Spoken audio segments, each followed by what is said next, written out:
So good morning, class. Morning. So I would like to request everybody to please stand for our prayer. Okay, in the name of the Father, the Son, the Holy Spirit. Amen. Our Father who art in heaven, holy is your name. Your kingdom come, your will be done on earth as it is in heaven. Give us today our daily bread. Forgive us our sins as we forgive those who sinned against us. Do not bring us to the test, but deliver us from evil. Hail Mary, full of grace, the Lord is with you. Blessed are you among women, and blessed is the fruit of thy womb, Jesus. Holy Mary, Mother of God, pray for us sinners now and at the hour of our death. Amen. Glory be to the Father, to the Son, and to the Holy Spirit. As it was in the beginning, is now, and ever shall be, the world without end. In the Amen. name of Father, Father, the Son, Son, the the Holy Holy Spirit. Spirit. Amen. Good morning, class. Good morning, sir. Oh, how are you today? We're fine. You will now take your seats.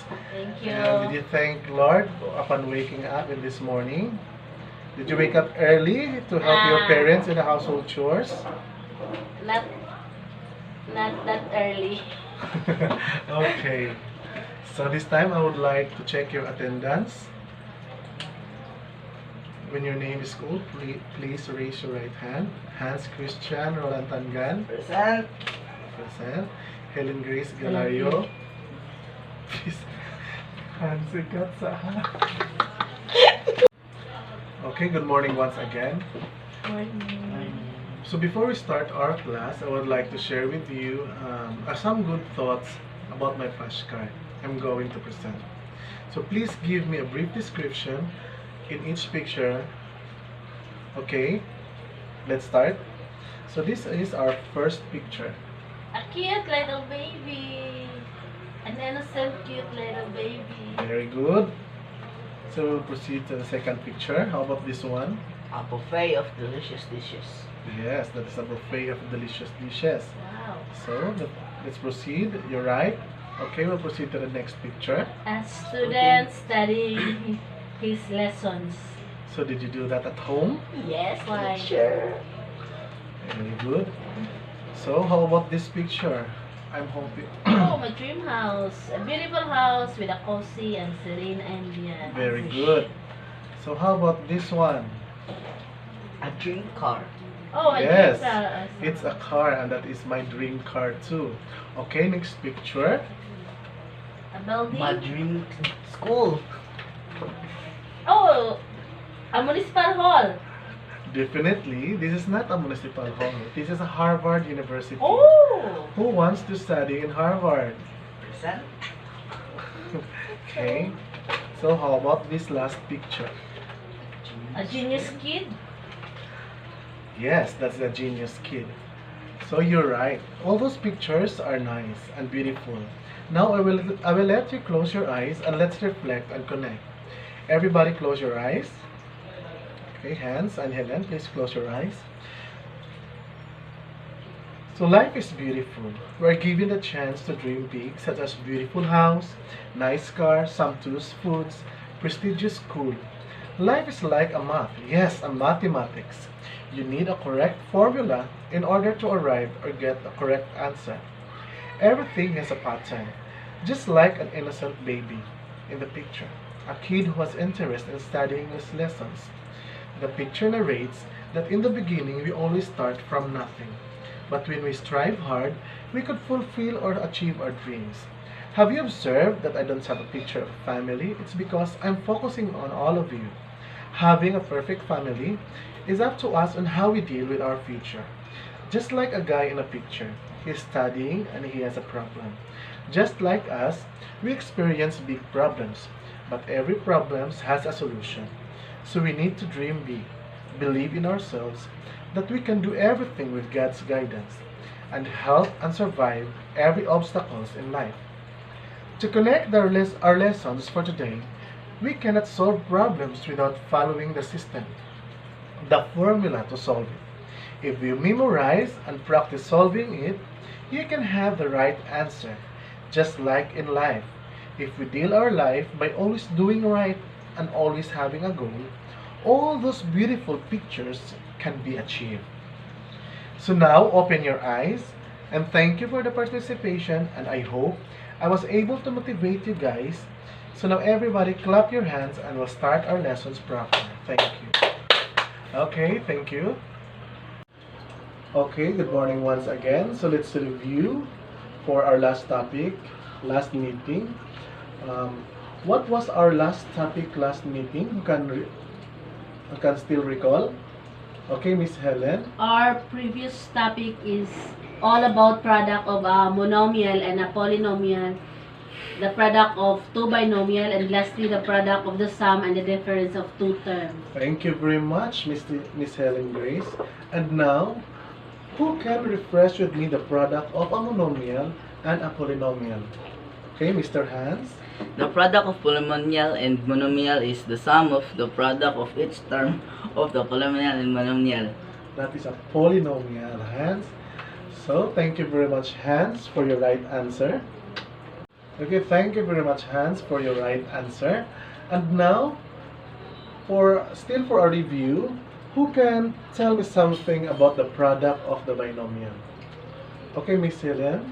The product of two binomials is, we will use the FOIL method, wherein FOIL stands for the product of the first term, next is the product of the outer term, next is the product of the inner terms, and lastly the product of the last terms. Yes, thank you very much, Helen Grace, for the recall. And now, who can give me the formula and the equation of the product of the sum and the difference of two terms? So most likely that is our last topic, last meeting. Hans. The product of the sum and difference of two terms in the difference of the square of those terms. Thank you very much.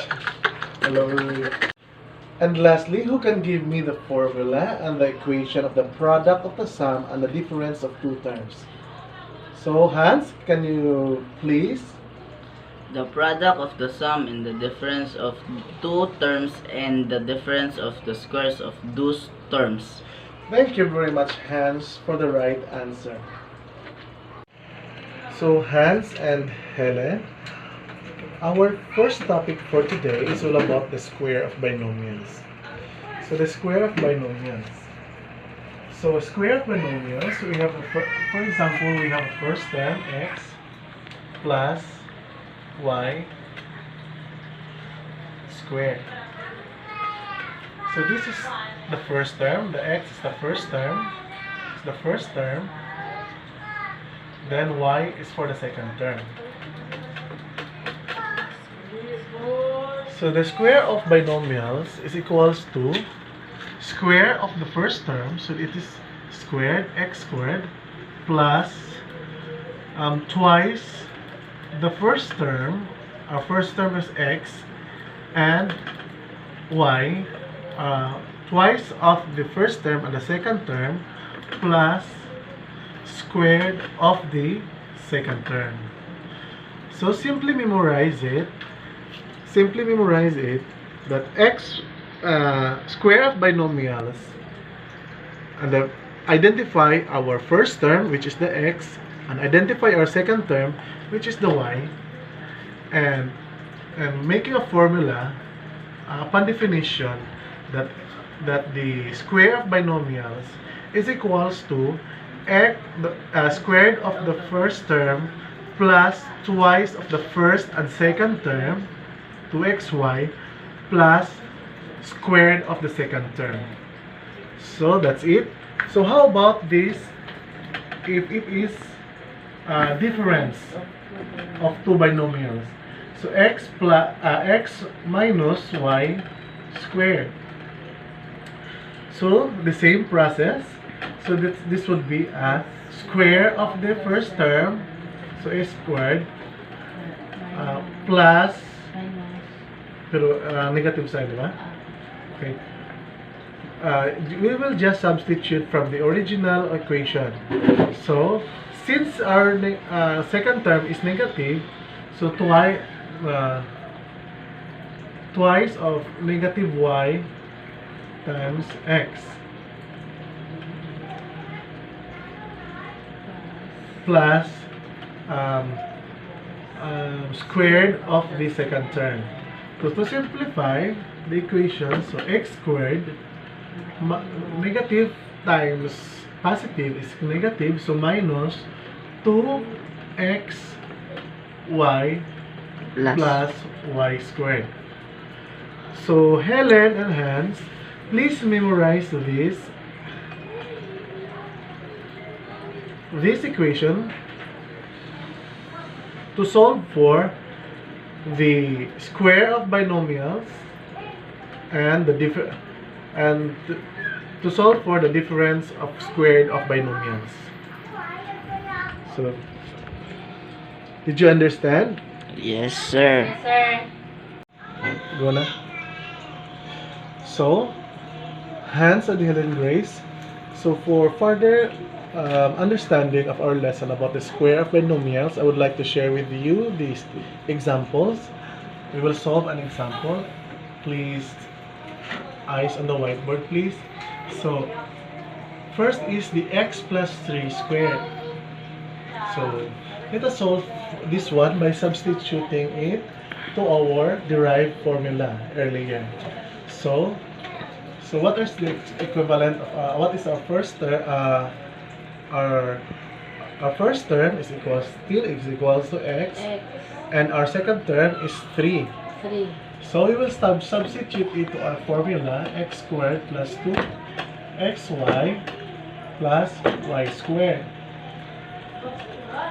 So x squared, a square of our first term, plus twice of the first and second. Our first term is x, and twice the product of our first and second term, 3 our y plus second square of the second term. So our answer is, to simplify the equation, x squared plus 6x, 2 times 3 is equals to 6x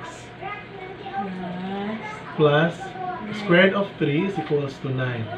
So this is our final answer. And to solve for this 2x minus 4, so this is our first term, the 2x, and the second term is negative 4. So to substitute to our formula, x squared minus 2xy plus y squared.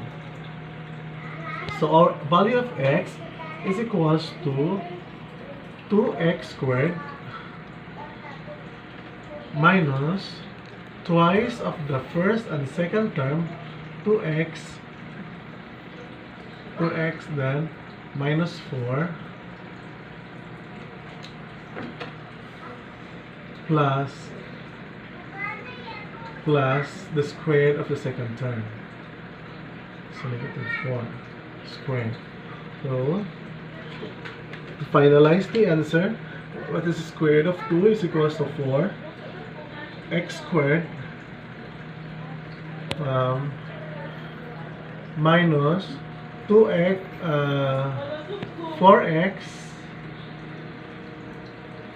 4x minus plus 4, no? 2 times 4 is equals to 8. 2x.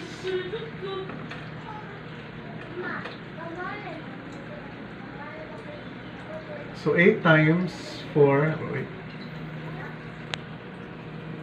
8 times 4 is equals to, 2 times 4 equals to 8. And 8 times 2 equals to 16. 16x plus 4 squared is equals to 16. So our answer is 4x squared minus 16x plus 16. So to continue our topic for this, our last topic for this class, for this day, it's all about the cube of the binomial. So to simplify, so to the variable of x, x plus y cube. So upon the definition of the cube of the binomial, So the cube of the first term plus thrice the product of the squared of the first term times the second term plus 3 Thrice the plus thrice the product of the first term times squared of the second term plus the cube of the second term. To simplify this, x cube, we will extract the common factor of both terms. So 3xy close open parenthesis times, so the remaining here, so x plus y plus the cube of the second term. So this is the formula in solving the cube of the binomial. So how about the difference of binomial? The x minus, we will still use the variable x and y cube. So do you think it's the same? So we will simplify this as the formula as the cube of the first term minus, since it's negative, so minus thrice of the square of the first term times the second term minus thrice of first term and square of the second term minus cube of the second term. To simplify this, this difference of two binomial, cube of two binomials. So x cube, we will extract the 3xy. So x, meaning x minus y cube. So this is our formula in solving the difference of two binomials, cube of the two binomials, the difference of cube of the binomials. So that's all. Go. Okay, Helen and Hans. To further understand our lesson for today, our last topic for this day, it's all about the cube of two binomials. It's the cube of binomials. So, in solving this first example, x plus 5, as we solved earlier the formula of the cube of binomials, so we will just simply substitute it from the formula. Did you memorize the formula, Helen? Yes, sir.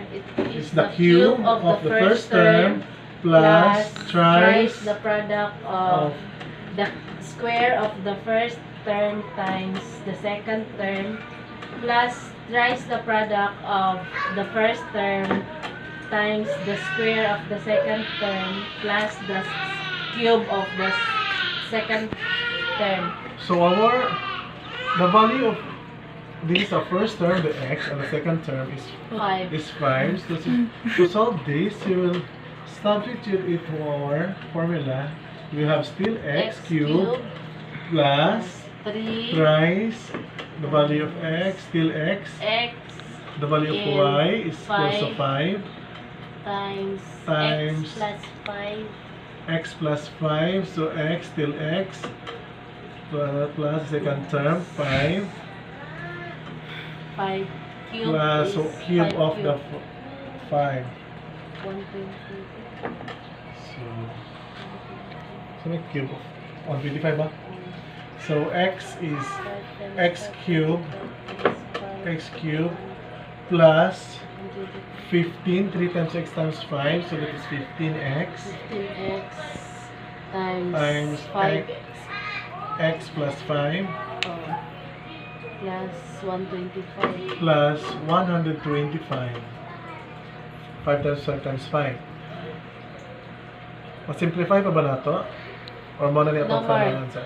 So this is our final Final answer. answer. So I hope you understand. So to proceed with the second example, so did you copy this one? So I will erase now. Okay, sir. Done. Okay, let's proceed to our second example so that we can understand. So this time we will solve for the difference of binomial into cube. So the value, so it is equals to, we will substitute we derived the equation earlier, which is x cubed minus 3xy times x minus y minus y cubed. So the value of x is still, Our first term is y. so our first term is y and our second term is 3. So we will substitute our first term. Y cubed So this is y cubed minus thrice the first term y times y times 3 times 3 times y plus times y y minus minus 3 3 and then Minus minus 3 cubed. minus 3 cubed. So 3 times 3 equals 9. 9 times 3 times 3 times 3, 9 times 3 27. So y cubed, to finalize the answer, this is y cubed. 3 minus times 3 equals 9y. minus 3y. Open, close the y minus 3. Then 3 minus 3 times 3 times 3 is equals to 27. So that is 9y. 3 times 3 equals to 9, sorry. So this is minus 9, 9y. 9y minus y minus 3 minus 27. So this is our final answer. So I hope you understand, Hans and Helen. Did you copy? Yes, sir. Yes, sir. Okay. I hope you learned a lot for today. Then we will now, for a sort of a review, we're going to have a quiz. So are you ready? Yes, sir. Yes, sir. Okay. And thank you very much, ma'am, for this experience of the new normal demo, in which I make it into my room together with my sister and pamangkin. And by the way, my reference is a book of the King of Zion School, located in front of Pepsi Cola Philippines, in front of the Pepsi Cola Philippines, Tinao National Highway, and this book of the 8th grade of King of Zions. So I get this reference on my topic I discussed earlier. So by that, I am also presenting to you my own flashcard, which is my motivational part of the class, and I just getting up their ideas, hearing up the ideas to keep them calm and ready for my discussion. So thank you, ma'am, and God bless.